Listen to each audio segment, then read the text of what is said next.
Labai dažnai mums žaliesiems yra sakoma, kad mes esam vieno klausimo partija. Kad mums rūpi tik tai gamta, paukšteliai, žvėreliai, aplinkosauga. Tai aš noriu pasakyti, kad nieko panašaus. Žalioji filosofija ir ideologija apima visus klausimus, kurie yra svarbus žmonėms, mums, mūsų gyvenime.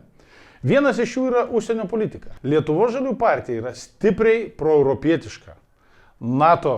Pro-NATO partija. Mes esame įsitikinę, kad Ukraina kariauja šventą savigynos karą prieš agresyvę Rusiją.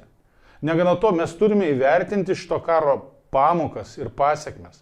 Ir Lietuva privalo ruoštis galimai agresijai. Tik tai stipri kariuomenė, Lietuvos kariuomenė, gali būti lygiavertė NATO šalių partnerė. Būtina įvertinti pamokas ir padaryti išvadas. Ir reikia didinti kariuomenės finansavimą, kad būtume pasiruošę.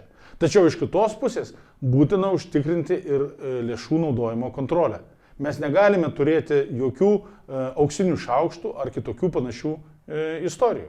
Taip pat civilinio pasipriešinimo planai turi būti gerai žinomi visuomeniai, nes visuomenė privalo būti pasiruošusi gintis neginkluotų būdų, bet vadinamo civilinio pasipriešinimo, neginkluoto pasipriešinimo būdu. Tik tarptautinė teisė, visuotinai pripažinta tvarka, besirimintis pasaulis turi ateitį. Tai yra labai stiprus, labai aiškus Lietuvos žaliųjų partijos įsitikinimas.